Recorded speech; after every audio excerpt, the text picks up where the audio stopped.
Buen día, chicos. Farmacología Grupo A. Buen día, doctora. Buen día. Buen día. ¿Leyeron el tema? ¿Algunos? ¿Ninguno? Chicos. Más o menos, doc. Más o menos. Van a ver o han visto de que tiene mucho que ver con fisiopatología, ¿no? Esta unidad de cardíaco, insuficiencia cardíaca izquierda, derecha, congestión, acúmulo de líquido, el mecanismo de remodelado, hipertrofias, apoptosis, ¿no? Entonces, ustedes me van a comentar qué es lo que han avanzado, aprendido en fisiopatología con el concepto de lo que es la insuficiencia cardíaca, ¿ya? Bueno, entonces el tema de hoy es el de estudiar los fármacos que se van a utilizar en insuficiencia cardíaca. Bueno, con todos los temas, el objetivo es revertir los cambios fisiopatológicos, ¿no?, de una insuficiencia cardíaca. Para ello, tenemos que un poco comprender cuáles son esos cambios y de esa manera escoger los diferentes grupos farmacológicos, ¿no? Esa primera parte que estoy mostrando es la explicación de este cuadro. Ya en su libro, un dibujito más colorido, un poquito modificado, pero todos estos procesos de ingreso de sodio, potasio, calcio se mantienen, ¿no? De hecho, un poquito se ha modificado, pero ya estamos viendo acá vamos a decir, el control o la contracción normal que se evidencia en el corazón. Así lo han avanzado también en fisiología. ¿Sí? Entonces, está en el libro, pero vamos a explicar.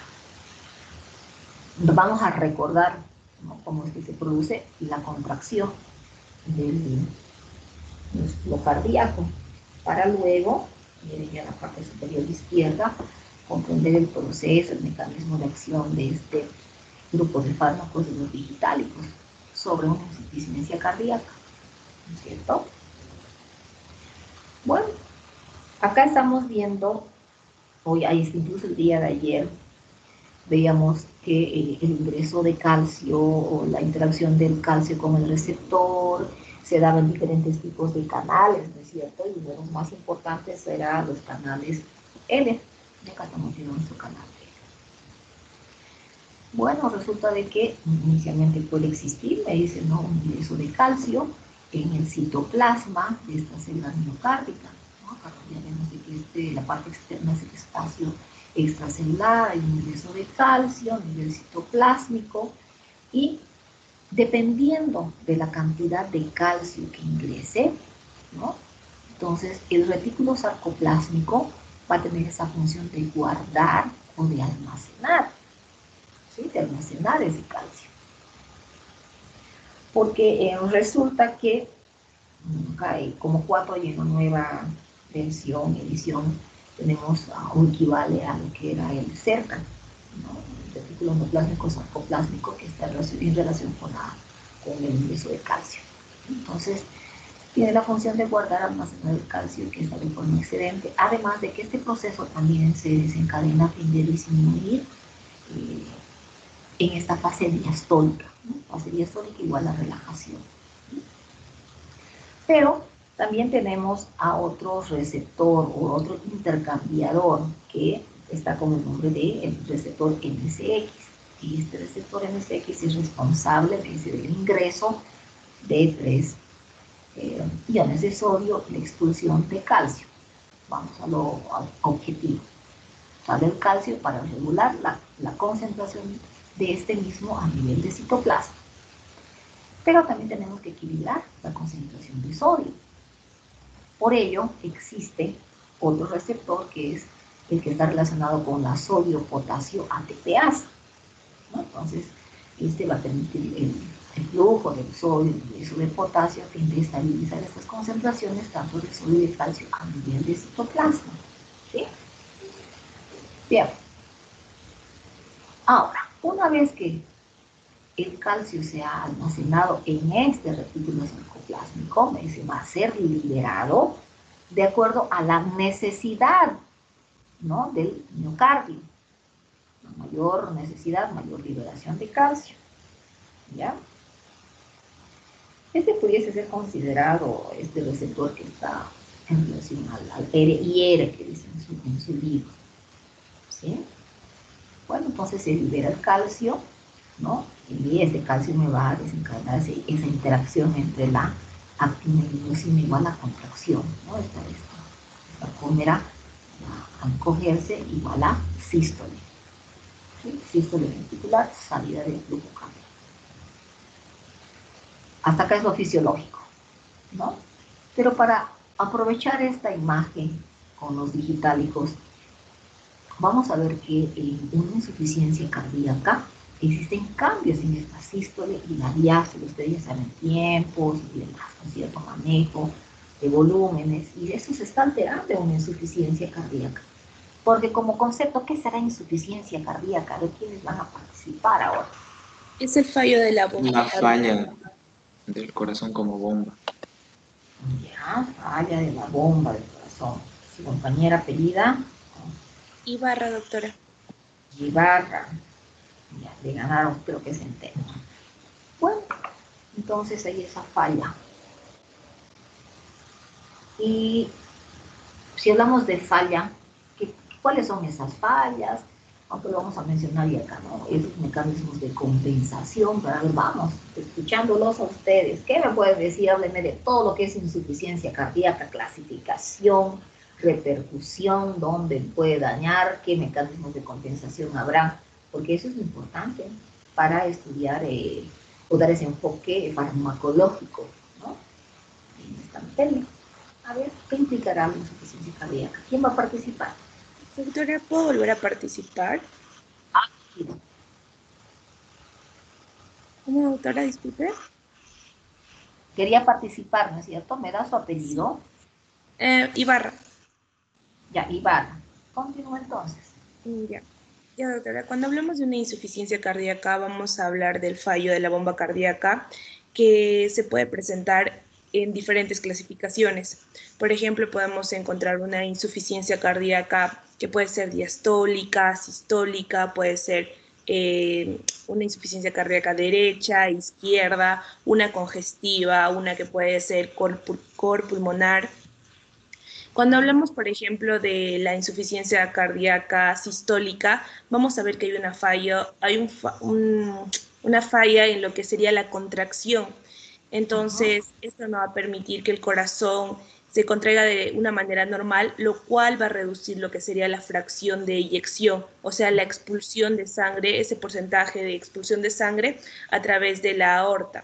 Esto va a perjudicar a los demás órganos, a los demás tejidos con lo que se refiere a la perfusión. Por ejemplo, cuando hablamos de una insuficiencia cardíaca diastólica, estamos hablando de que va a haber un fallo en lo que sería la dilatación de los ventrículos para poder llenarse de sangre, para poder llenar el volumen telediastólico. Entonces, ahí vamos a encontrar una fracción de eyección normal, porque la expulsión de la sangre va a ser de manera adecuada. El problema va a ser el llenado de sangre en los ventrículos. Entonces, eso va a generar un flujo retrógrado porque se van a aumentar las presiones y lo que va a generar van a ser edemas, por ejemplo. Vamos a encontrar ahí problemas hepáticos, vamos a encontrar también que van a aumentar las presiones en lo que sería la vena porta, vamos a encontrar problemas intestinales, básicamente lo que serían edemas. ¿Ya?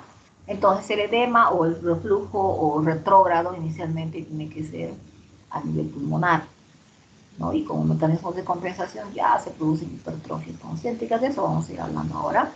Y esos mecanismos de compensación inicialmente van a estabilizar esa funcionalidad cardíaca, pero a la larga están complicando más, ¿no?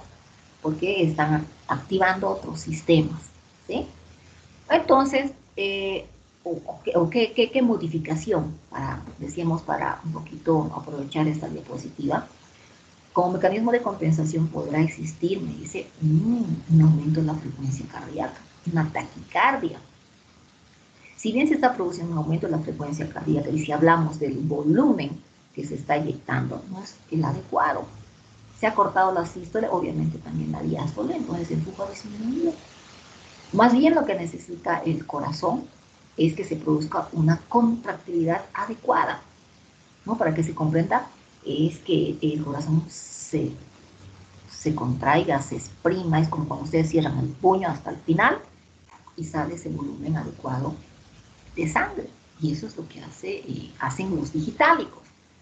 Y acá ya estamos viendo el mecanismo de acción de los digitálicos, ¿no? Decíamos mejorar la contractilidad, mejorar ese efecto inotrópico positivo. ¿Cómo? Inhibiendo, me dice, a la bomba de sodio, potasio, ATPase. Si nosotros inhibimos, ya después de saber cuál era la fisiología normal, si nosotros inhibimos esta bomba, vamos a desencadenar de que exista una mayor concentración de sodio y de calcio a nivel citoplasma. Entonces en ese momento decíamos, ¿no?, de que de acuerdo a la concentración de calcio en el citoplasma se iba a guardar en el retículo sarcoplásmico y de acuerdo a la necesidad se iba a liberar. Entonces, al haber mayor acúmulo de calcio, ya se va a cumplir ese efecto inotrópico positivo, mejorando esa insuficiencia cardíaca. ¿Sí? Bien. Ahora, si hablamos de la insuficiencia cardíaca, ya han dado ustedes algunos cambios fisiopatológicos y de manera casi frecuente nos dice el gasto cardíaco en este paciente va a estar disminuido, va a estar modificado, ¿no es cierto? Y este gasto cardíaco disminuido me va a desencadenar mecanismos de compensación. En ese momento decíamos activación del sistema simpático. ¿Qué va a hacer la activación del sistema simpático? Va a aumentar la frecuencia cardíaca, va a aumentar el efecto, bueno, sobre todo aumenta la frecuencia cardíaca, podrá haber un aumento de la fuerza, pero este aumento de la fuerza sobre todo se va a evidenciar a nivel de las paredes vasculares. Hay una vasoconstricción, relacionemos con hipertensión. Y por ende, podrá haber, me dice, un aumento de la precarga. ¿Sí? Está compensándose de esta manera, pero este aumento de la precarga me va a desencadenar mayor gasto y a la larga mayor insuficiencia cardíaca, ¿no?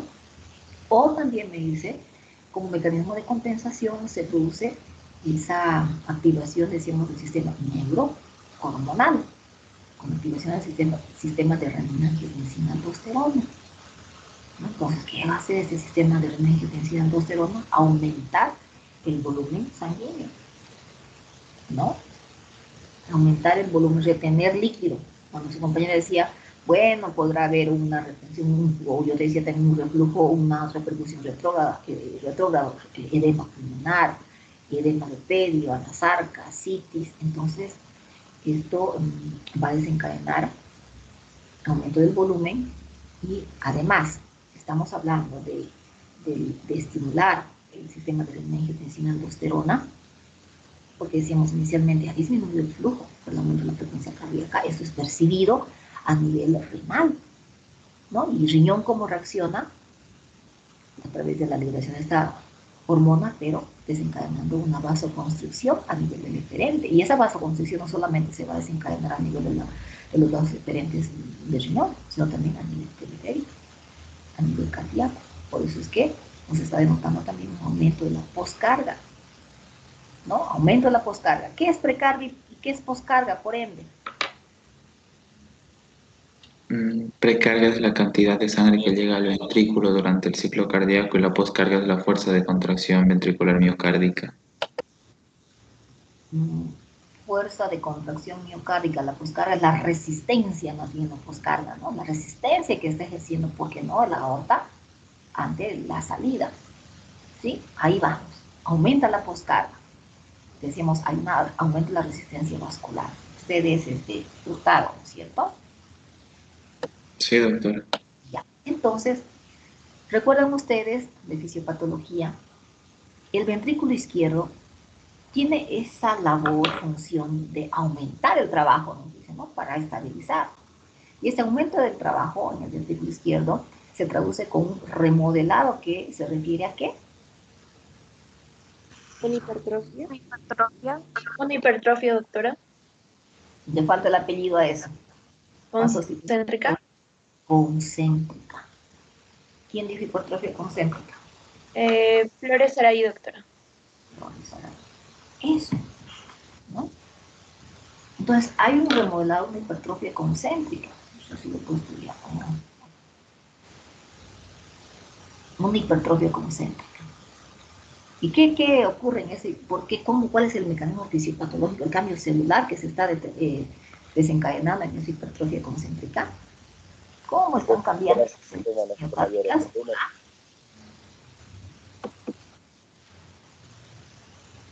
¿Qué cambios hay a nivel de este tejido ventricular si hablamos de hipertrofia concéntrica de remodelado? Se debe porque el corazón está manejando mayores presiones y volúmenes. Ya, magnífico, pero ¿qué cambios celulares hay? Ustedes han avanzado cambios celulares, hemodinámicos, ¿no? Esos cambios celulares. ¿Hipertrofia, Doc? ¿No habrá una hipertrofia? Aumentan el tamaño de los músculos. Aumenta el número de células cardíacas, pero estas son incapaces de poder contraerse de manera adecuada como las demás. No son capaces de contraerse, ¿no es cierto? No son funcionales, ¿sí? Sí, hay un aumento del espesor, aumento de las células miocárdicas, hipertrofia concéntrica.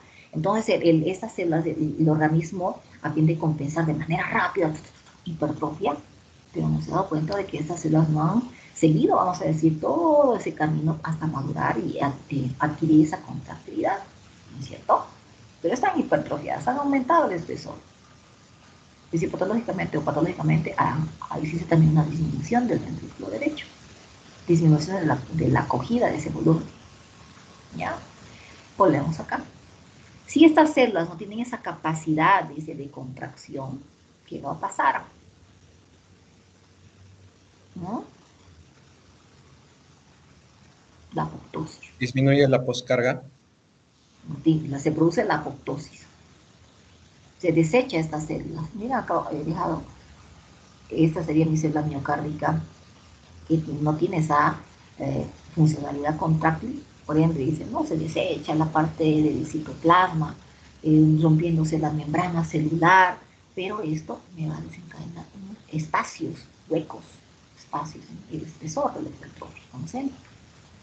Y estos espacios, y ustedes ya han debido ver en fisiopató, son captados, me dice, por el organismo como un proceso inflamatorio. Entonces, acá ya sabemos de que todos esos procesos inflamatorios van seguidos de un proceso de cicatrización o fibrosis.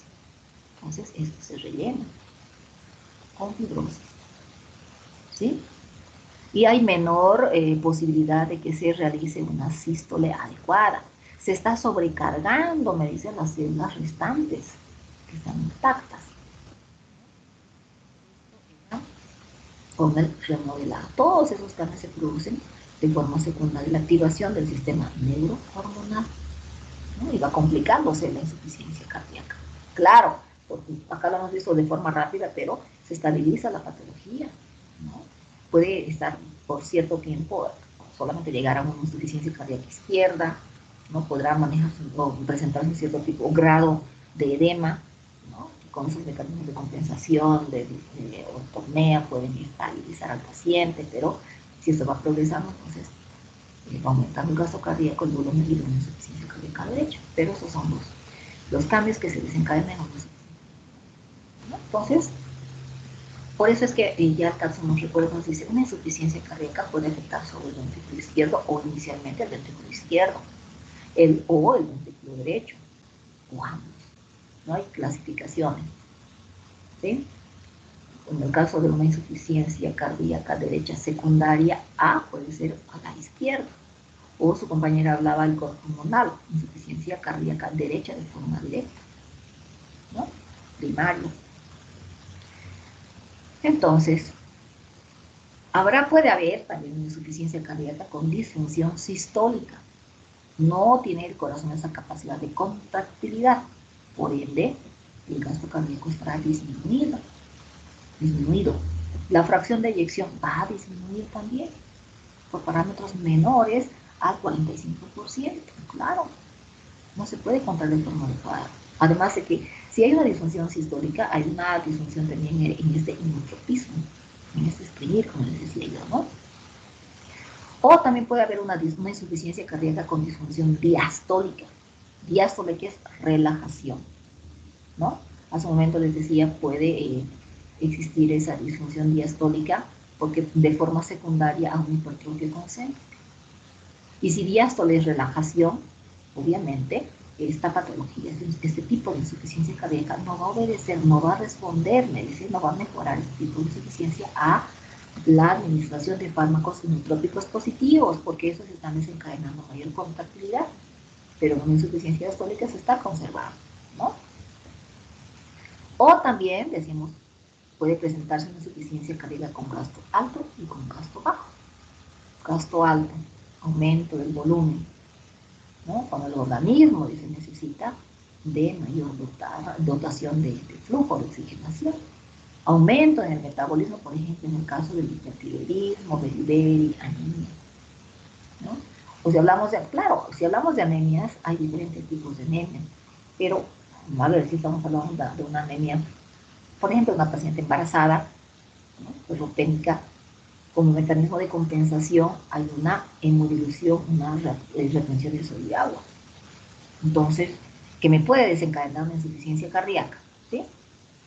Han visto también ustedes en hipertensión, preeclampsia, eclampsia, depende del tiempo y demás, ¿no? Pero retención de líquido, que me está desencadenando insuficiencia cardíaca. En estos casos, dice, como también en el tema de ayer, angina, debemos de tratar la patología de base, porque ustedes también han debido avanzar de aquellas insuficiencias cardíacas secundarias a, ¿no? Hipertiroidismo, anemia. Entonces debemos de tratar la patología de base para revertir esa insuficiencia cardíaca, porque de nada servirá de que modifiquemos la frecuencia cardíaca si lo que está causando esto es taquicardia y es la anemia o el hipertiroidismo, ¿cierto? Entonces, por eso dice, debemos estar enfocados en corregir la enfermedad de base. ¿Qué nos va a desencadenar una insuficiencia cardíaca? Puede ser, decíamos, una taquicardia, aumento de la frecuencia cardíaca, activación del sistema simpático. Esto puede repercutir, bueno, de forma retrógrada, puede haber un edema, un acortamiento y desencadenar a su vez una disnea, dificultad para la respiración, ¿no? Si se está encharcando a nivel de pulmones, el paciente va a tener menos intercambio de oxígeno, resistencia ante el ingreso del aire. Más esto se va a evidenciar cuando el paciente realiza actividad física, porque una insuficiencia cardíaca en las etapas iniciales no me va a denotar sino sintomatología, ¿no? Y puede también denotar un edema pulmonar. ¿Con qué habíamos relacionado ese tipo de insuficiencia cardíaca? Edema pulmonar en... Doctora, en insuficiencia cardíaca izquierda que afecta a insuficiencia cardíaca izquierda, que afecta a... ¿Qué más me dijo? puede afectar al corazón derecho y formar una insuficiencia cardíaca congestiva. ¿Ya? ¿Ustedes? Centeno. Bueno, entonces puede desencadenar un edema pulmonar. Pero ya decimos hace un momento, el izquierdo, una insuficiencia cardíaca izquierda puede complicarse con la derecha. Por eso no solo el edema se va a presentar a nivel pulmonar o de forma retrógrada, sino también a nivel anterógrado o periférico. Cuando alguien decía, ¿no? Su compañera, edema a nivel de pedio, ascitis, anasarca, hipertensión portal, circulación colateral, de cabeza de medusa, ¿no es cierto? Todo eso son signos y, bueno, síntomas que se van a evidenciar. O como cuando hablamos de cardiomegalia, ¿en qué tipo de insuficiencia cardíaca? Sistólica. En izquierda. Derecha, porque la cardiomegalia es el corazón aumentado de tamaño, hay una hipertrofia pero excéntrica, bueno, sobre todo cuando el corazón derecho, vamos a decir, o el hemicardio derecho no tiene ese tiempo para adaptarse, como lo dice el izquierdo, ¿no? Se manejan grandes volúmenes de forma abrupta, ¿sí? Bien, cardiomegalia, entonces ese será otro signo. Y hace un momento en la gráfica veíamos a los mecanismos de compensación y decíamos mecanismo de compensación neurohormonal. Se parte de aquí neuro por la activación del sistema simpático, por la activación del sistema de renina, angiotensina, aldosterona, la presión de sodio, ¿no? Otro mecanismo de compensación también, a consecuencia de ello, sería una hipertrofia, esta que hemos mencionado, cardíaca concéntrica. Ahora, hace un momento decíamos, me permite el remodelado, con apoptosis y fibrosis, pero también me dice alteraciones isquémicas. ¿Por qué? A ver, acá vemos la hipertrofia y alteraciones isquémicas. ¿Por qué nos dirá o cómo llegamos a esa alteración isquémica? ¿Por obstrucción? A ver. Y también me dice deterioro del llenado diastólico. Eso sí es obvio, ¿no? ¿Por qué podrá haber una alteración isquémica? Si no hay suficiente sangre eyectada, no habría una buena distribución de oxígeno tampoco. Ya, a nivel periférico. Pero a nivel, no, a nivel cardíaco también hay una alteración isquémica. Doctora, creo que es porque al haber, Siga.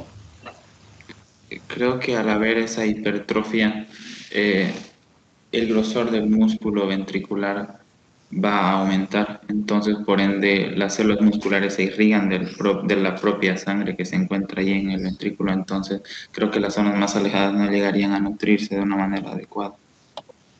Y por tanto, es que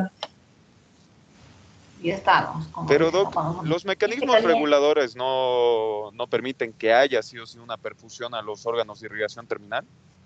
Los mecanismos reguladores. Ahí puede entrar el mismo sistema RAS, ¿no? Porque no sí, sé, no me nuevamente, explico como mucho todavía. compañera, periférico, ¿no? Pero a nivel de corazón, ¿qué está ocurriendo? Pues miren, hay un aumento del espesor. ¿Nadie? Tenemos que llegar a alteraciones Dilatación de isquémicas. las cavidades. ¿No? Ese es mi ventrículo izquierdo. A ver si esto no me funciona de esto. Acá tendríamos nuestro ventrículo derecho. Bueno, así lo vamos a hacer porque en la mayoría de los casos tenemos una hipertrofia excéntrica, ¿no? Hace un momento decíamos, esta hipertrofia concéntrica es un reflejo de ese afán de proliferar las fibras miocárdicas de manera rápida, decimos, ¿no? Aumenta el espesor, el grosor, entonces aquí están apretujadas, ¿no? Estas células, apretadas, ¿sí? Entonces, esta cantidad, este espesor de células miocárdicas se van a comprimir a esos vasitos sanguíneos que están en el espesor del ventrículo. Porque sabemos de que si bien el corazón recibe el flujo por parte de la coronaria, también a nivel endocárdico o intramural, podemos decir, o ventricular, recibe flujo. Entonces, esas van a estar comprimidas, ¿no?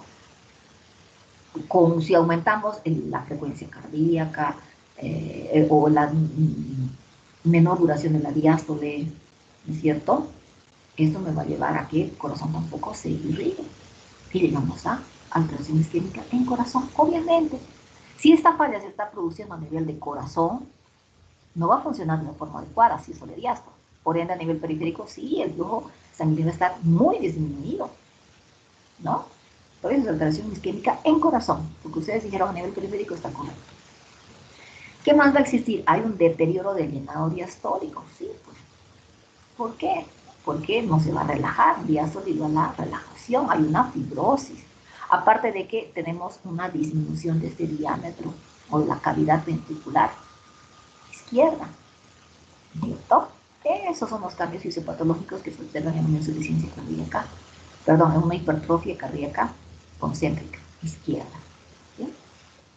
Bueno, también, si estamos hablando de la derecha, se puede evidenciar una hipertrofia excéntrica, ¿no? Se puede observar, me dice, como cambio, una apoptosis, ¿no? Esta muerte celular programada que desechaba esas células miocárdicas que no tenían esa capacidad de contractilidad. Entonces, esto que va a desencadenar una sobrecarga de función o de contracción en esas células miocárdicas que están intactas. Mayor trabajo, ¿cierto?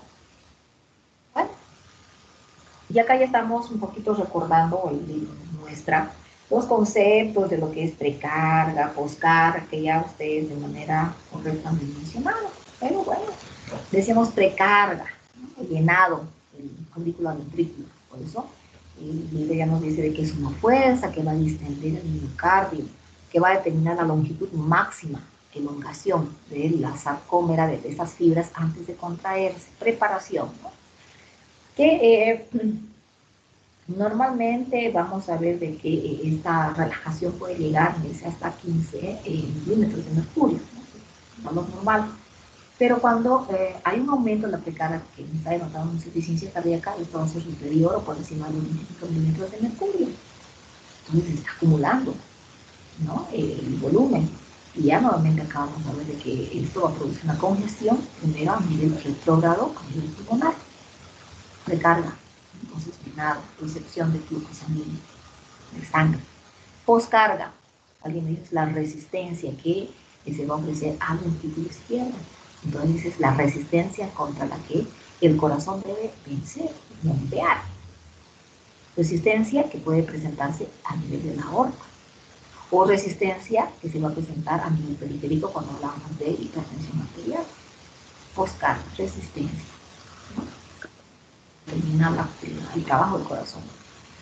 Si hablamos de contractilidad, estamos hablando del efecto hipotrópico positivo, ¿no? Es esa fuerza que el corazón dice va a desempeñar o desarrollar al contraerse. ¿Sí? Entonces se encuentra deprimido en pacientes con insuficiencia cardíaca sistólica. Claro, ahora sí los fármacos inotrópicos positivos van a ser útiles, ¿no? A diferencia de lo que era la insuficiencia cardíaca diastólica, ¿no? ¿Qué otro término más podemos ver? Recordar, frecuencia cardíaca, ¿no? Es la actividad intrínseca del corazón se va a disminuir en insuficiencia cardíaca inicialmente, ¿no es cierto? La actividad entonces o el volumen sistólico también va a reducirse. Y a consecuencia de este cambio, existen los mecanismos de compensación, como la activación del sistema simpático que habíamos dicho, denotando una taquicardia compensadora, para mantener ese gasto cardíaco, porque en la diapositiva decíamos, es la insuficiencia cardíaca en la mayoría de los casos, me está denotando una disminución del gasto cardíaco, ¿no es cierto?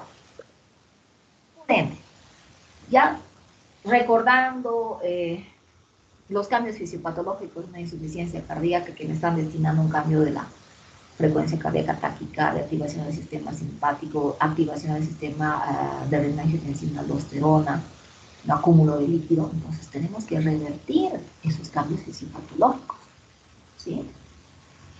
Y acá tenemos al primer grupo de fármacos, los digitálicos. Estos digitálicos toman el nombre genérico de una familia de plantas. Bueno, los digitálicos, los fármacos provienen en la mayoría de los casos de plantas, ¿no es cierto? La fitoterapia, por ejemplo.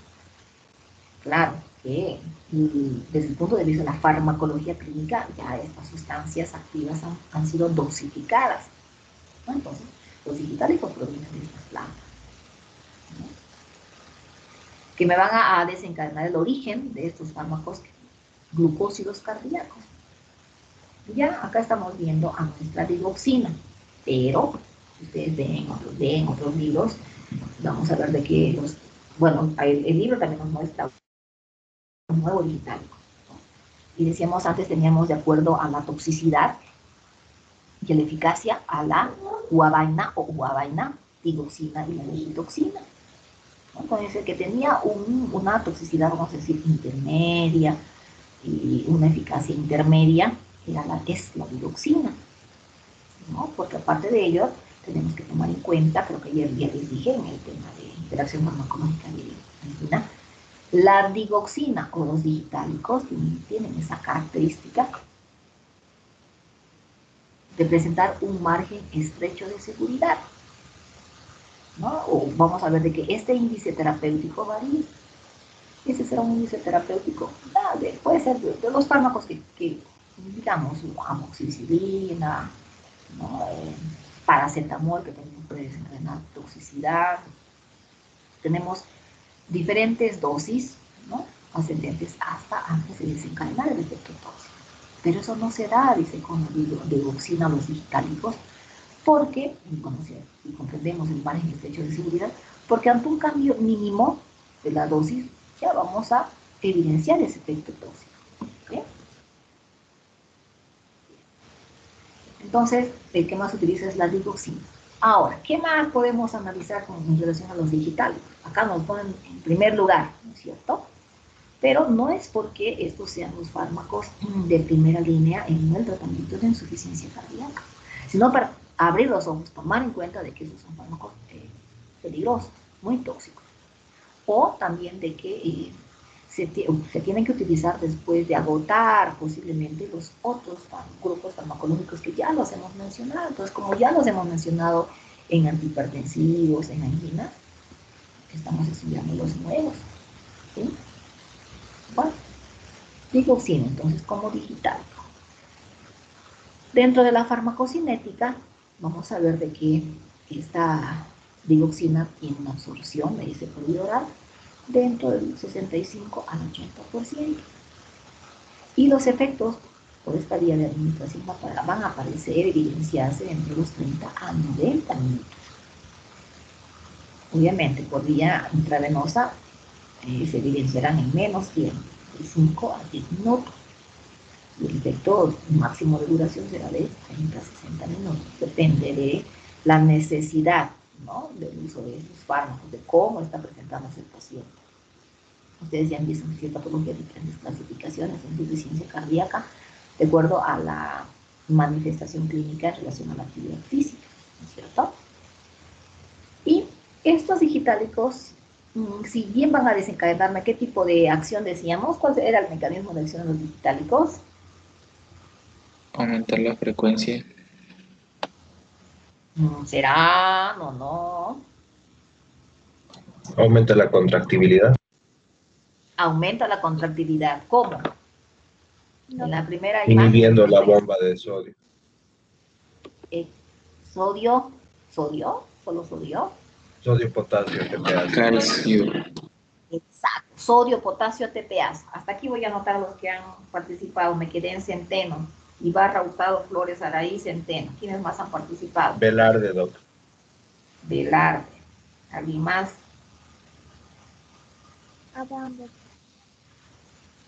¿Perdón? Un poquito más fuerte. Van. Ya. ¿Alguien más? Nadie más, ¿no? Bueno, ¿en qué estábamos? Mecanismo de acción. Inhibe la sodio, potasio, TPase. Va a actuar, decíamos, a nivel cardíaco, en otros tejidos, ¿no?, y también en el sistema nervioso central. Entonces, vamos a ver cuáles son posiblemente los efectos colaterales, porque el efecto terapéutico será en corazón, los colaterales serán en esos dos lugares. ¿Ya? Si hablamos del metabolismo y la excreción, dice la dioxina tiene un metabolismo bajo. Miren que puede llegar hasta el 20%. Entonces, ¿qué me está queriendo decir esta frase? Respaldando lo que yo comenté hace un momento, que es que si tiene un metabolismo bajo, ¿qué va a pasar con la digoxina? Posiblemente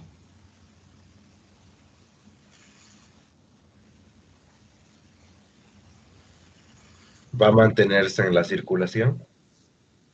El nivel que se mantiene. Va a haber una menor excreción. Va a haber acumulación. Aumento de la toxicidad. Nuevamente estamos volviendo al margen estrecho de seguridad. ¿Es cierto?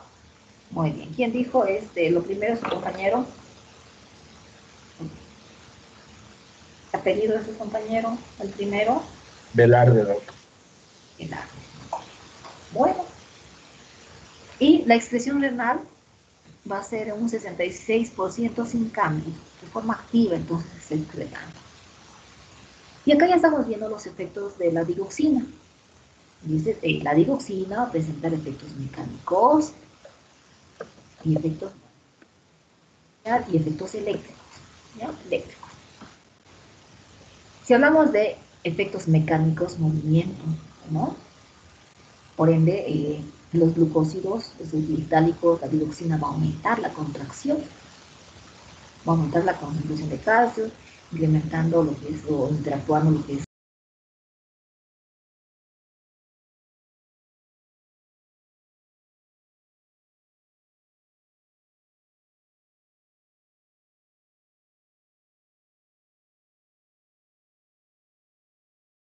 concentración, el primero, el sodio intracelular por la inhibición de la sodio-potasio TPase, porque el incremento de sodio me va a aumentar o me va a evitar de que el calcio salga y se mantenga también dentro del citoplasma. Por ende, va a desencadenar la disminución de la explosión de calcio, ¿cierto? Estas dos cosas están, esos dos elementos se están acumulando, sodio y calcio a nivel citoplasmico.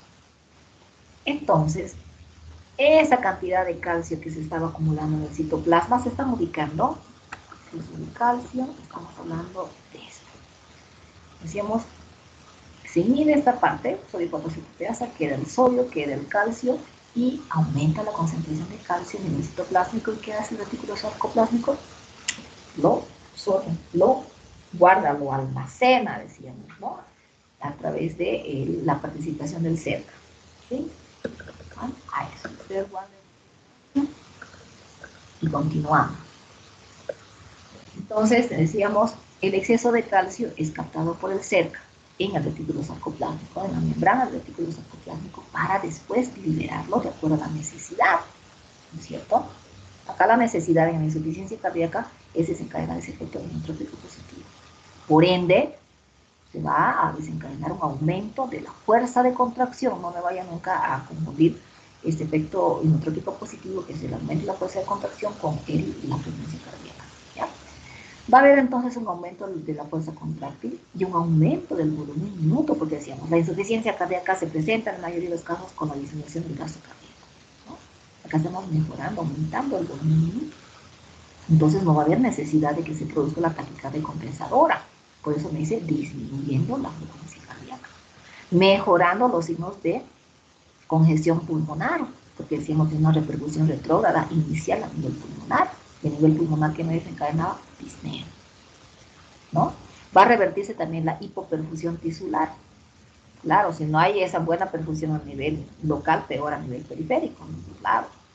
Entonces, si va a haber una mejor contractilidad, un mejor flujo sanguíneo, el paciente podrá tolerar la actividad física, ¿no es cierto? Bueno, dentro de los efectos eléctricos, estos varían de acuerdo a la dosis. La dosis terapéutica, va a existir un aumento del tono vagal. Claro, hace un momento decíamos disminuye la taquicardia. Si hablamos de tono vagal, estamos hablando del sistema parasimpático. Va a mejorar ese flujo, va a mejorar el efecto inotrópico. Entonces va a haber una inhibición del sistema simpático, ya no va a haber esa necesidad de activar el sistema neuro, ¿no? O nervioso. Pero, debido a ese margen estrecho de seguridad, es que estos digitalitos pueden denotar ese efecto tóxico, ¿no? Acá ya las nuevas ediciones no nos muestran dosis, pero si ustedes quieren, digamos, comprender, son dosis pequeñas, en microgramos, de 0,25, 0,5 a 7, ¿no? Entonces, estos cambios pueden desencadenar efectos tóxicos, aumentando, me dice, el tono simpático, ¿sí? Y ese aumento del tono simpático me va a desencadenar una inhibición de la captación del sodio, bueno, actividad, mayor actividad, ¿no? Que me puede desencadenar a su vez una arritmia. Claro, aumento la frecuencia cardíaca, se dispara y me genera una arritmia. O también podrá generar una bradicardia sinusal o un bloqueo sino-auricular completo. Entonces son mecanismos de compensación. O me dice un aumento marcado del automatismo del sistema de Purkinje, y por ende se puede generar una postdespolarización tardía. ¿No? Las postdespolarizaciones tardías son las que me llegan también a presentar arritmias, taquiarritmias. Por eso pueden originarse extrasístoles, taquicardia, fibrilación ventricular y bigemismo, que son efectos tóxicos, ¿no? Pero sin embargo también vamos a observar un efecto neuronal, tercer efecto, mecánico, eléctrico y neurohormonal. Neurohormonal. Decimos, inhibe la actividad nerviosa simpática, ¿no? Y se inhibe la activación del sistema de renin-angiotensina-aldosterona. Entonces va a mejorar el flujo renal, va a mejorar la filtración, no se va a evidenciar esa vasoconstricción en el aferente, esa vasoconstricción a nivel periférico. Por tanto, no hay necesidad de reabsorber mayor sodio. disminuye la reabsorción del sodio, se inhibe ese efecto natriurético. No hay necesidad de reabsorber el sodio para aumentar el gasto cardíaco y tratar de compensar, porque se está mejorando básicamente el efecto inotrópico positivo. ¿Okay? Entonces, acá ya tenemos a los efectos tóxicos. Decíamos bradicardia, paro, bloqueo ventricular completo. A nivel supraventricular podrán existir extrasístoles, taquicardia paroxística, flúter, fibrilación auricular, arritmias, ritmo de unión a nivel auriculoventricular, despolarización ventricular prematura, ya habíamos mencionado el vigilismo, bloqueo auricular de segundo grado. ¿Qué será ese bloqueo auriculoventricular de segundo grado? ¿No? Y son arritmias, ¿no?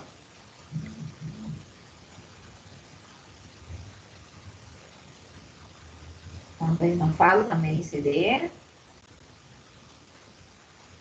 el paso, ¿no? de esta despolarización de aurícula ventrículo. Algunas quedan atascados, hay un bloqueo, como dice el nombre, de algunos de estas despolarizaciones a nivel ventricular. Hay una diferencia, ¿no? El de primer grado era de 1 a 1, pero con retraso. El de segundo grado, bueno, de 4 podrán pasar 3, 2 despolarizaciones a nivel ventricular. ¿Sí? Y las de tercer grado es anómala, aberrante concretamente. A nivel del electrocardiograma puede ser una depresión del segmento ST. Decíamos, los digitálicos de digoxina pueden desencadenar efectos a nivel de tejido, o tipo cardíaco, ¿no? A nivel del sistema nervioso central, decíamos, ¿no? Entonces a nivel neurológico podrán desencadenar cefalea, fatiga, neuralgias, parestesias, alteraciones psiquiátricas. También a nivel visual, denotar una visión borrosa, la presencia de escotomas, o que el paciente no pueda, me dice, determinar los diferentes colores por esa visión borrosa, puede ser, ¿no? A nivel gastrointestinal, cuando decimos efectos colaterales con nivel gastrointestinal, comenzamos, ¿no? Desde anorexia, náuseas, vómitos, diarrea. En algún momento en farmacodinamia habíamos visto, ¿no? Efectos en diferentes tipos de receptores, en receptores ocupados, ocupando diferentes lugares a nivel de corazón, a nivel gastrointestinal. A nivel de corazón, efecto terapéutico, y a nivel distal o gastrointestinal, diarrea. ¿Sí? A nivel endocrino, puede presentar el paciente hiperestrogenismo, ginecomastia, hasta evolucionar hacia una galactorrea. Bueno, entonces acá ya estamos viendo las aplicaciones terapéuticas, pero hasta acá se ha comprendido, chicos. Sí, doc. Muy bien. Son importantes la fisiopatología, ¿no es cierto? Ya. Si hablamos de aplicaciones terapéuticas, podemos utilizar estos digitálicos en una insuficiencia cardíaca que está asociada a un flúter auricular, una fibrilación auricular, a una taquicardia nodal paroxística auricular y ventricular, ¿no? Claro, va a reducir la velocidad de conducción porque va a estar mejorando ese efecto. Estará contraindicado en pacientes con bradicardia, ¿no? Porque puede desencadenar como un mecanismo de efecto de rebote, de compensación más que todo.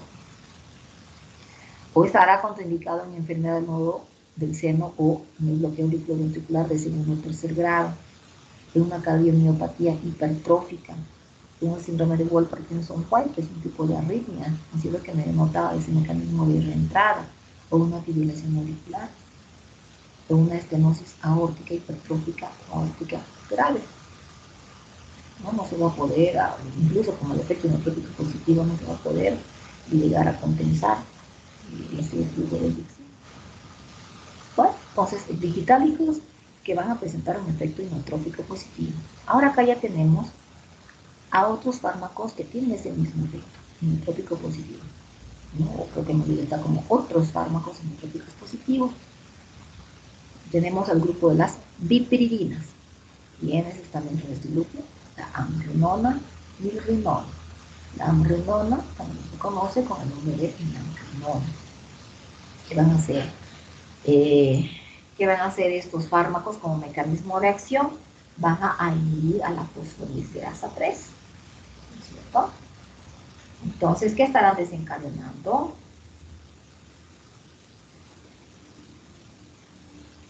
¿No? Bueno, al inhibir la fosfoliesterasa 3, van a desencadenar una vasodilatación, no van a mejorar la contractilidad. Claro, el nombre ya lo dice, fármacos inotrópicos positivos. Se van a administrar, estas pueden comercializarse por vía oral y parenteral, pero los que actualmente se utilizan son los de vía parenteral. Y acá ya tenemos a nuestra milrinona, administrado por vía parenteral, intravenosa, va a presentar, ya lo dice, ¿no? La vía. Si es intravenosa, va a presentar un efecto inmediato, entre los 10 minutos, pero que sin embargo puede durar, me decía, hasta 2 horas el efecto. Y una dosis, se puede administrar una dosis de carga de 25 a 75 microgramos por kilogramo, eso en 10 a 20 minutos. Y obviamente va a aumentar la contractilidad, va a generar ese efecto inotrópico positivo. Como les decía, también va a desencadenar una vasodilatación, va a aumentar la contractilidad. No debemos, me dice, de combinar con la furosemida o con la bumetanida. ¿Qué tipo de fármacos son estos? Diuréticos. Diuréticos. Potentes, ¿no es cierto? Si estamos administrando por vía intravenosa, entonces existe ese riesgo de que se precipiten, ¿no? Se precipiten estas dos sustancias. Más bien pueden desencadenar la formación de los trombos, se ha debido ver en fisiopatología, ¿no? Trombos, trombosis, embolia, no solamente son de coágulos de sangre, pueden ser diferentes, y en este caso de esta combinación, ¿no? Y me dice, durante estas dipiridinas pueden denotar una hipotensión, también una cefalea, retención de sodio-agua, cansancio muscular, fiebre, prurito, erupciones cutáneas, tal vez entonces reacciones de hipersensibilidad, ¿cierto? En el caso de la inandronona, como efecto tóxico puede generar náuseas, vómitos, arritmias, trombocitopenia, alteraciones de las enzimas hepáticas, y la mirrinona es la que me va a denotar menos toxicidad. Pudiésemos decir que es un poco más segura porque no desencadena esa toxicidad elevada a nivel hepático y a nivel de médula ósea. Pero también podrá desencadenar arritmias. Como cuando hablamos de IECA-ARA, los dos generan tos, pero una menos que la otra. En este caso, sobre la mirrinona y mirrinona, la mirrinona genera menos efectos. Está contraindicada en pacientes con insuficiencia cardíaca porque me alteraban la concentración de enzimas hepáticas, que son las que metabolizan los fármacos. O estará contraindicada en aquellos pacientes que presenten insuficiencia renal o taquicardias cardíacas, ¿no? Hasta acá eran los fármacos nuevos, ¿sí? Acá, ya, a partir de estos grupos ya son conocidos, hemos visto en angina, en antihipertensivos. Por ello tenemos a los estimulantes de los receptores adrenérgicos. Tenemos a nuestra dobutamina, agonistas adrenérgicos. Este es un agonista selectivo beta 1, ¿no? Es selectivo sobre el corazón, claro, desde el punto de vista de la patología. Se administra por vía intravenosa, para aumentar el gasto cardíaco, porque tenemos que tener presente que en la insuficiencia cardíaca generalmente hay una disminución del gasto cardíaco. Va a reducir la presión de llenado ventricular, va a aumentar el volumen sistólico. Si es un estimulante adrenérgico, va a haber un aumento del volumen sistólico, ¿no? Porque también de alguna manera me está generando no solamente un aumento de la frecuencia, sino también, bueno, con pinzas diríamos, aumento de la frecuencia para ser estimulante adrenérgico. Acá lo que toma en cuenta es sobre todo ejercer, me dice, el efecto inotrópico positivo, aumentar el volumen sistólico. Entonces, esta dobutamina puede ser útil en casos de insuficiencia cardíaca aguda, con esta claudicación del corazón, en dosis de 2.5 a 7.5 microgramos por gramo mínimo. ¿Pero qué no puede desencadenar? Si administramos por hasta 72 horas, este fármaco agonista de adrenérgico me puede desencadenar tolerancia o taquifilaxia. bien en este corto tiempo, ¿no? O, claro, si hay taquifilaxia o tolerancia, los efectos bloqueantes beta van a verse inhibidos, ¿no? Si hay tolerancia, no solamente vamos a administrar esa dosis de 7.5, sino tenemos que hasta 15 microgramos, ¿ya? Ahora tenemos diferentes caminos para revertir esos cambios fisiopatológicos, ¿no? Tenemos los fármacos inotrópicos, otros fármacos que no tienen ese efecto inotrópico positivo. Si decíamos, el paciente con insuficiencia cardíaca tiene esta tendencia a acumular líquido, tenemos que evacuar, estimular la excreción, por ejemplo, ¿no? Se pudiese utilizar en ese caso los diuréticos. Entonces, todos estos fármacos, grupos farmacológicos, vienen a conformar los fármacos sin efecto inotrópico positivo, pero que sin embargo se utilizan en el tratamiento de la insuficiencia cardíaca.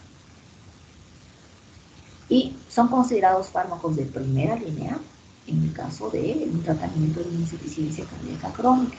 ¿Quiénes decíamos? Los diuréticos, los IECA, los ARA, los antagonistas de los receptores de angiotensina y los beta bloqueantes. ¿Sí? En el caso de una insuficiencia cardíaca aguda, se pueden utilizar diuréticos y vasodilatadores. Claro, el paciente está arriesgando, está en riesgo de su vida de manera inminente. Entonces podemos equilibrar. Y ya acá incluso el paciente podría estar con un encharcamiento. Entonces debemos modificar ese volumen a través del uso de los diuréticos y los vasodilatadores, ¿no? Bueno, acá ya tenemos a los diuréticos. Inicialmente en antihipertensivos hemos visto algunos diuréticos, ¿no? Una clasificación que denota estos dos fármacos, espironolactona y leprenona, o eplerenona y espironolactona, son dos, que pertenecen a qué grupo. Han presentado su trabajo también. A los ahorradores de potasio. Ahorradores de potasio, ya, o a los antagonistas de la aldosterona. Antagonistas de la aldosterona. Muy bien, no se olviden. ¿Quiénes han participado? Flores ahí, doctora. Nayeli Miranda. Miranda. Sí, doc, Nayeli. Flores, doctora. Flores Aray. Sí, ya son dos. Avanza. Bien. Entonces, ellos me dicen van a disminuir la presión venosa y la precarga ventricular. Se está evacuando líquido, entonces hay disminución de la llegada del flujo. Al otro grupo. Entonces, la está, si se dan cuenta, ya está enfatizando, selecciona ciertos fármacos. Decíamos, los diuréticos, como nombre dice, permiten excreción de líquido. Pero cada uno de estos fármacos se va a utilizar en diferentes patologías, de acuerdo a la gravedad también, ¿cierto? Tenemos a los IECA, y acá enfatizan el captopril.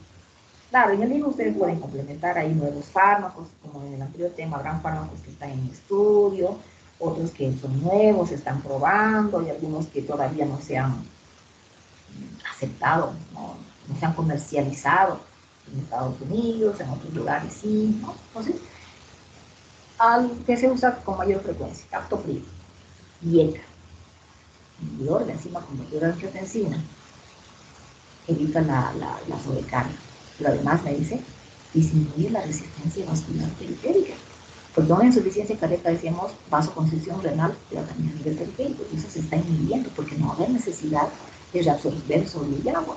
Entonces va a reducirse la poscarga.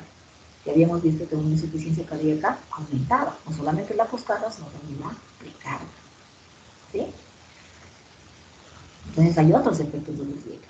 Claro, de forma directa va a haber una disminución de la retención de sodio y agua, ¿no es cierto? Reduciendo la precarga. Entonces se reduce la precarga y la poscarga. Claro, hay una disminución de la actividad simpática, porque decíamos aumento de la poscarga por la actividad del sistema simpático. Entonces el simpático me daba un aumento de la frecuencia cardíaca, que es el mayor trabajo que estaba ejerciendo el ventrículo. Entonces ya no va a haber necesidad de la frecuencia cardíaca con actividad, puede haber una disminución del remodelado cardíaco. evitar esa hipertrofia concéntrica, esa fibrosis, disminuir el remodelado también o la modificación a nivel de los vasos sanguíneos. ¿Por qué? En los vasos sanguíneos se va a producir un aumento de la resistencia vascular, una vasoconstricción. ¿Por qué? Por la actividad simpática. ¿No? Todo eso va cayendo, se va remitiendo, ¿no? Se va estabilizando. Ahora acá priorizar con los ARA, los inhibidores de los receptores de la angiotensina, ARA, o a los antagonistas, ¿no? De los receptores de angiotensina. Empatizamos con el losartán, ya hemos hablado de antihipertensivos de losartán, la dosis de 50 miligramos, en esas presentaciones podemos iniciar en el caso de la hipertensión, dosis pequeñitas, 70, ¿no? Del grado de hipertensión, dosis de 25, una media tabletita o una tabletita de 50, una vez al día, 2 veces al día, con un máximo de 3 veces al día, 150, ¿no? ¿Cuándo se va a optar por administrar un ARA? 2. Cuando el paciente presente merece una intolerancia a los IECA. Y hemos avanzado los IECA donde entre todos los efectos resaltaba la tos, ¿no? Molesta, no dejaba realizar las actividades físicas del paciente. Entonces, cuando eso sea muy, muy intenso, se puede optar por una dosis. Aunque decíamos el losartán también desencadena tos, pero con menos frecuencia. Y ya tenemos también a nuestros vasodilatadores y vamos a concluir el tema. Entonces, si ustedes analizan así, es interesante, ¿no? En vasodilatadores, a ver, recordemos que el grupo de vasodilatadores hemos estudiado ya. Orales y parenterales. Orales. Muy bien. ¿Y los otros?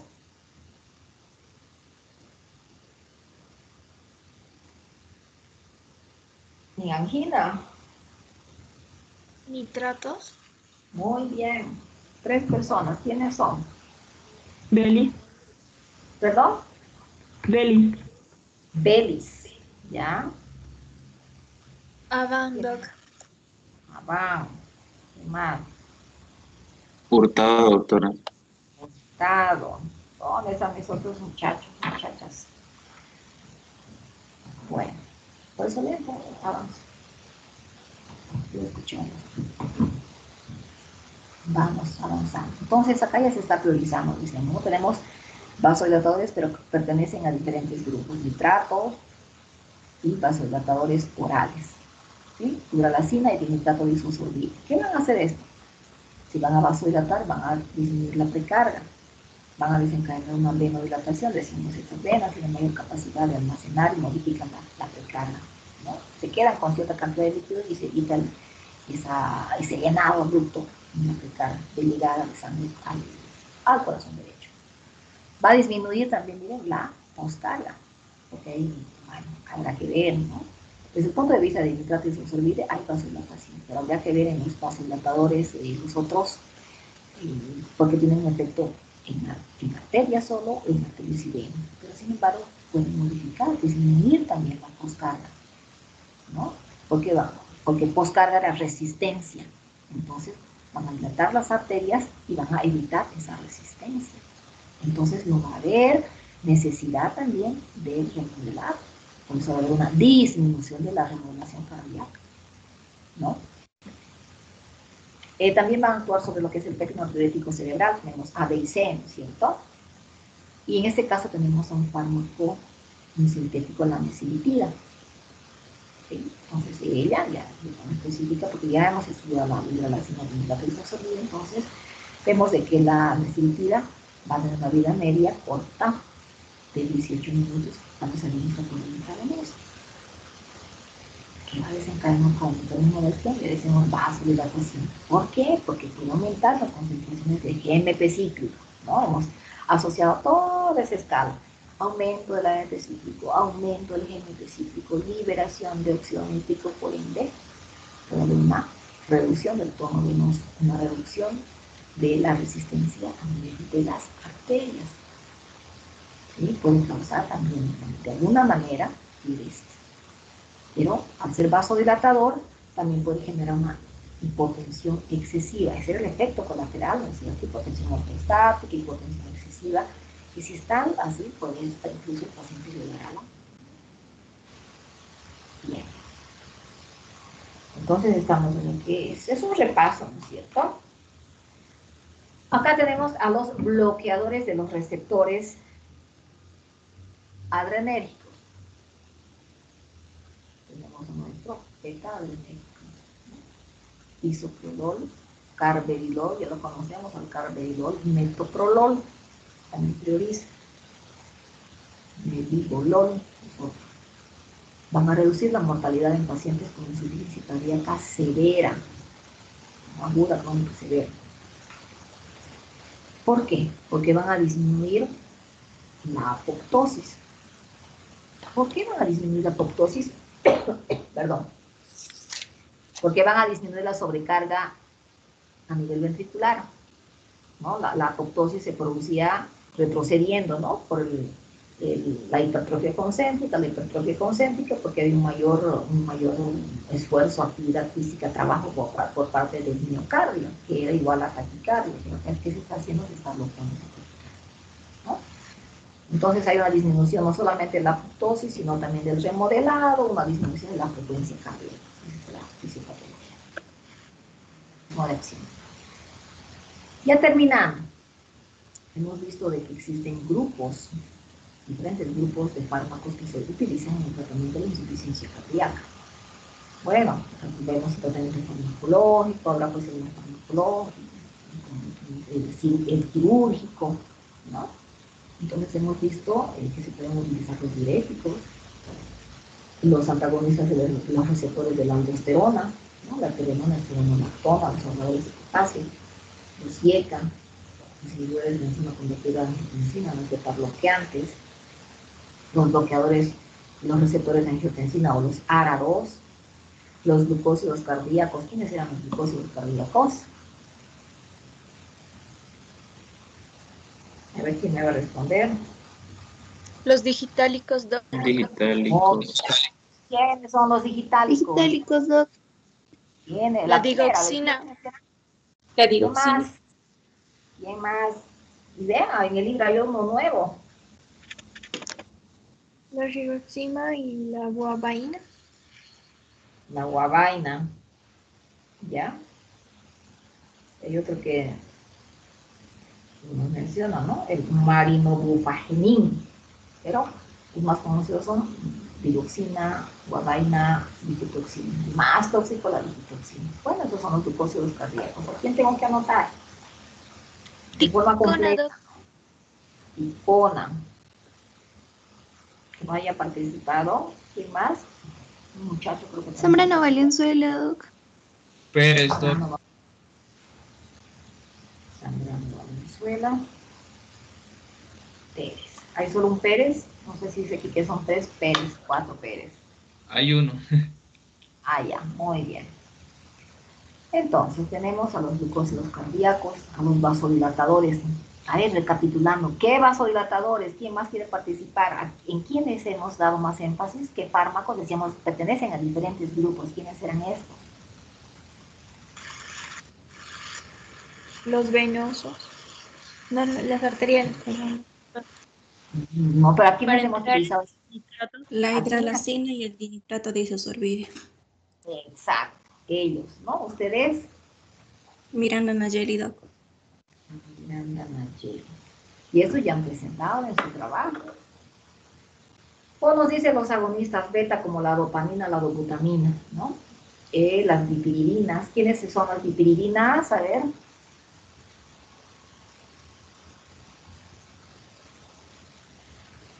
¿Quién ha leído ayer? ¿O quién está con su libro? A ver, revisen. Nada. Milrinona. Yo ya me gané mi punto, yo, chicos. Péptidos natriuréticos. ¿A quién hemos mencionado? El sintético, decíamos el péptido natriurético cerebral. La Angiotensina, doc. no. Niseritina. Nesilitina, ¿cierto? Nesilitina. Bien, a ver, aproximadamente, ¿quién dijo necesitaría? Delis. Parece. Daza. Daza dijo, ¿no era un muchacho? ¿Un varón? Hurtado, doctora. Daza, Hurtado. Ya. Entonces acá ya nos habla de un manejo. Esto también ya para recapitular, ustedes pueden leer esta parte de atrás de todos los temas, ¿no? Manejo de la insuficiencia cardíaca. ¿Qué es lo que tenemos que hacer? Reducir la carga del trabajo del corazón. ¿Cómo? Limitando la actividad, ¿no? Evitar la taquicardia, como indicando reposo, dice, ¿no? Aconsejando ese reposo en el paciente, dependerá pues de qué grado de insuficiencia cardíaca también presente, no nos será por supuesto total. Reducir el peso corporal, claro, por un paciente obeso, o porque no también un paciente con hipercolesterolemia, incluso un paciente diabético. Debemos de controlar la presión arterial y será un paciente también por ende con hipertensión. Todo eso tenemos que ver, ¿no? Al inicio decíamos tenemos que ver la etiología o la causa, la patología de base, ¿no? Además de restringir el sodio, la ingesta del sodio. Ustedes han visto en fisiopatología diferentes tipos de dietas para diferentes tipos de patologías, ¿no? En casos muy extremos, restringir el agua. Bueno, posiblemente cuando estemos ante un paciente con insuficiencia cardíaca congestiva, ¿no? De hecho, o también podemos administrar diuréticos, los IECA, los ARA, los digitálicos, para ejercer ese efecto inotrópico positivo para mejorar esa insuficiencia cardíaca sistólica, que además presenta un tercer fluido en ese cardíaco, o si se presenta una fibrilación auricular, o la administración de los beta-bloqueantes. Y acá ya me da una clasificación, ¿no? A pacientes estables con insuficiencia cardíaca de clase 2 a clase 4. Pero si hablamos de 4, estamos en pacientes un poquito limitados. Administrar vasodilatadores, y alguien me decía hidralacina, hidralador. No, hidralacina y sí, vinitato y salsarudina. Minoxidil. O también, sí, exacto. O me dice también podemos ya finalmente desencadenar una resincronización cardíaca, ¿no? Que hay una alteración en el intervalo de coherencia con la ciclovía. Espero que se haya comprendido. Sí, estoy viendo que sí, porque han participado, hemos recapitulado el tema. Entonces, la lista. No quedó nada pendiente de ayer, ¿no? Ya la próxima clase, bueno, vamos a, en forma completa, vamos a revisar con ese trabajo. En clase. Hasta aquí. O alguien, a ver, ¿quién quiere participar que no haya participado recapitulándome este tema? Los escucho. 2 personas pueden ser. 3, a ver. Empezamos mi lista. Nadie. Nadie quiere ganar puntos y estamos cerrando el segundo parcial. Bueno. Doc, yo me animo brevemente para Claro. hablar de los fármacos, ¿no? De insuficiencia cardíaca. O sea, utilizados en insuficiencia cardíaca, ¿no? Lo que sí quería preguntarle en medio, ¿los IECA podemos ocupar, los inhibidores de la enzima angiotensina? Claro que sí, pues está dentro de los grupos Muy farmacológicos. bueno, o sea, brevemente, lo primero que se comentó fue que la insuficiencia cardíaca es cuando el corazón pierde su función de bomba, o sea, la función del corazón se ve alterada. Depende de si es, bueno, complementando un poco con fisiopatología izquierda o derecha, para ver cuál, o sea, qué tenemos que modificar, la precarga o la postcarga. La precarga en la derecha, ya que influye al retorno venoso, la postcarga en el caso de la izquierda, que tiene relación con la presión arterial. En base a lo que igual estaba leyendo, si no me equivoco, en la precarga de preferencia se ocupan los IECA y vasodilatadores, mientras en la postcarga ocupamos los beta bloqueantes y los ARA, si no me equivoco. Deberían ser los ARA. Así brevemente. Bueno, Dentro de los fármacos que nosotros vimos estaban los digitálicos, como acaban de mencionar, la digoxina. Los digitálicos inhibían a la bomba, o bueno, sí, inhibían a la bomba sodio-potasio, al igual que los bloqueadores inhiben a la bomba de calcio, los bloqueadores de la bomba del calcio, mientras los beta agonistas la estimulan. Inhibidores de la bomba de calcio. Perdón, de calcio, creo que me equivoqué. Sodio, potasio. Bueno, canales de calcio, me equivoqué, son canales, no son bombas, ¿cierto? No ocupan ATP. A ver, después, la digoxina va a aumentar la contracción cardíaca, también logra disminuir la frecuencia sinusal y también disminuye la duración del potencial de acción. Además, podríamos decir que en algunos casos podría agravar la insuficiencia cardíaca, si no me equivoco, un mal uso. Después, podríamos hablar de otros fármacos inotrópicos positivos. Acá acá están los beta-adrenérgicos, dobutamina, dopamina, que, es de preferencia ocupar esto en pacientes con insuficiencia cardíaca y que son hipotensos. No vamos a ocupar vasodilatadores en un paciente hipotenso, ¿no? Con insuficiencia cardíaca. También tenemos otros inotrópicos positivos, o sea, que aumentan la fuerza de contracción del corazón, como las dipiridinas, las que acaban de mencionar también en las preguntas que hizo, la inamrinona y la milrinona, si no me equivoco. Bueno, después podemos hablar de otros fármacos que no van a producir este efecto inotrópico positivo. Ahí es donde mencionamos los diuréticos.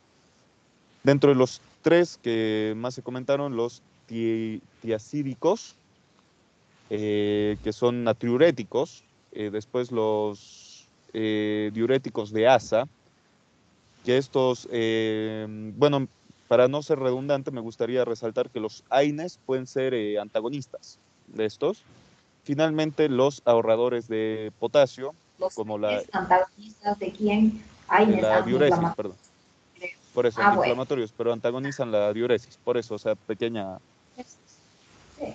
complemento, no sé. Bueno, los ahorradores de potasio, que, bueno, dentro de estos tenemos la espironolactona, amiroloide y triameterano, que los últimos dos bloquean los canales de calcio controlados por la aldosterona, van a afectar el RAS, el sistema renina-angiotensina-aldosterona. Pues, estos principalmente, como bien se comentó, los diuréticos ocupamos cuando hay una insuficiencia congestiva. Para la congestión no van a... disminuyen en sí la precarga y mejoran la distensibilidad arterial. Finalmente... ¿Qué más? Bueno, y finalmente los inhibidores de la enzima angiotensina, inhibidores de la enzima convertidora de angiotensina, los IECA. Acá podríamos hablar del captopril y enalapril, así de forma breve mencionarlos, que también tienen su efecto cardioprotector que reduce la precarga, poscarga, sería efectivo en insuficiencia derecha-izquierda, y también podría reducir por estos efectos la masa del ventrículo izquierdo en caso de una hipertrofia.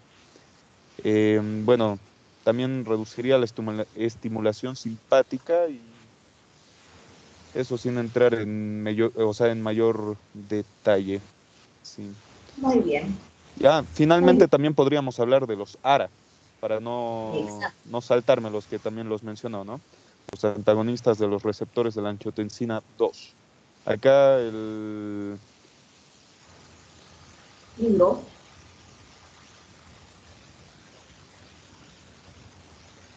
¿Qué pasó? Se fue su compañero. Entonces, para complementar tenemos a los sartán, ¿no? Y creo que en la clase pasada hemos hablado de la lisquireno o lisquireno. ¿Sí? Pero que sobre todo la lisquireno tenía un mayor efecto sobre la hipertensión en el tema anterior. No se preocupe, castellano, ya lo anoté, creo que tiene dificultades con su internet. Muy bien. Gracias, doctor. ¿Cuándo se cortó, perdón, un poco lo que estaba hablando? Cuando estaba hablando sobre los ARA.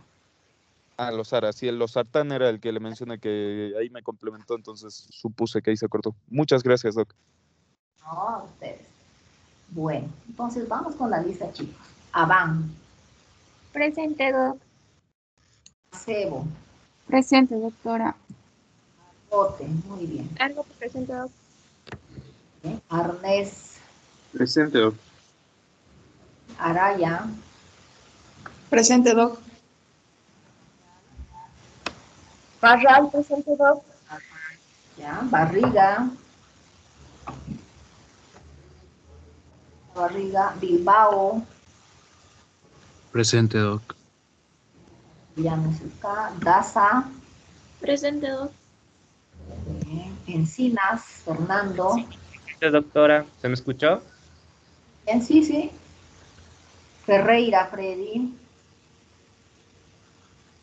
¿no está Ferreira? Flores, Saraí, Presente, doctora. bien.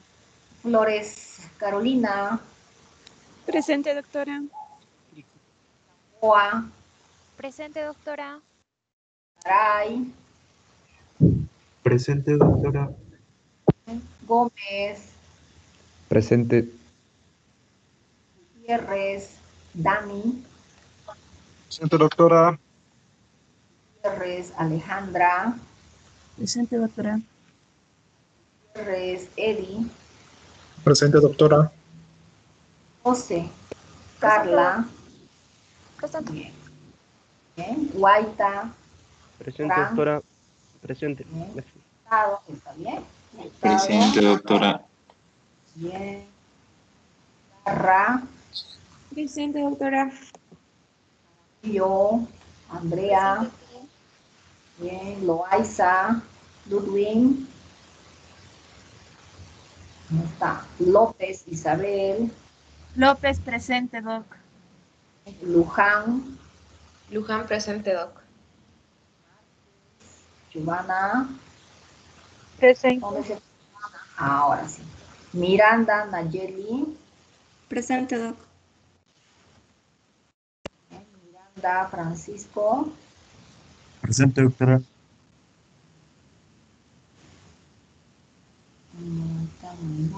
Mundo Corre, Presente, doc. muy bien. Muñoz, Muñoz, presente, doc. bien. Milipú, Presente. muy bien. Orellana, Yesit, no está Orellana.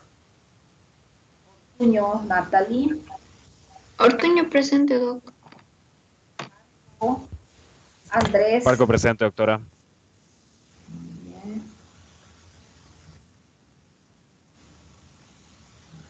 Quiero intentar ver sus lentes, pero no.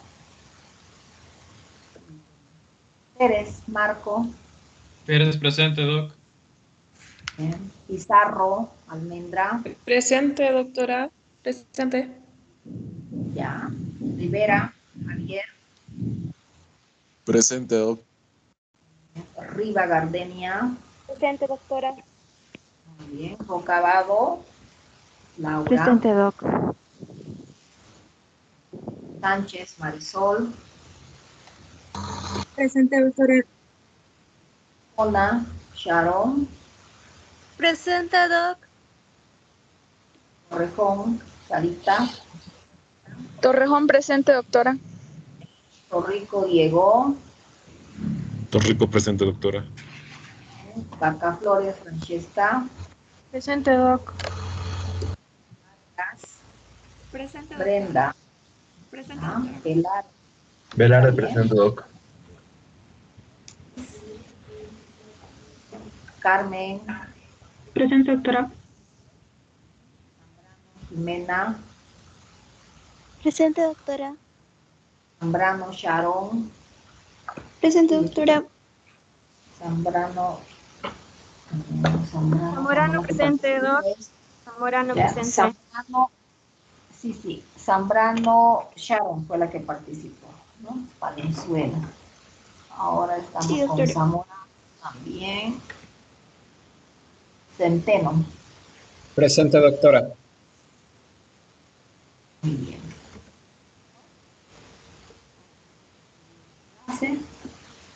estudien, repasen, hagan sus cuadros.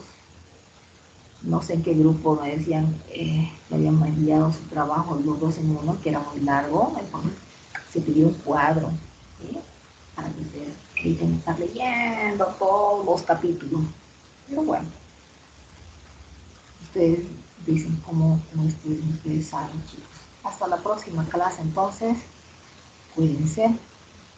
Chao, chao. Gracias, doctora. Hasta luego. Hasta luego. Hasta luego. Hasta luego. Hasta luego. Hasta luego.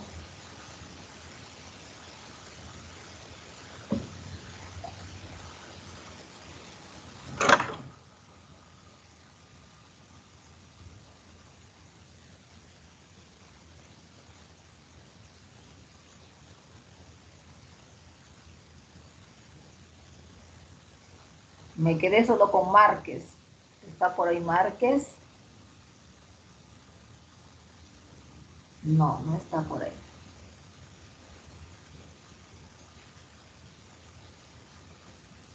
Bueno.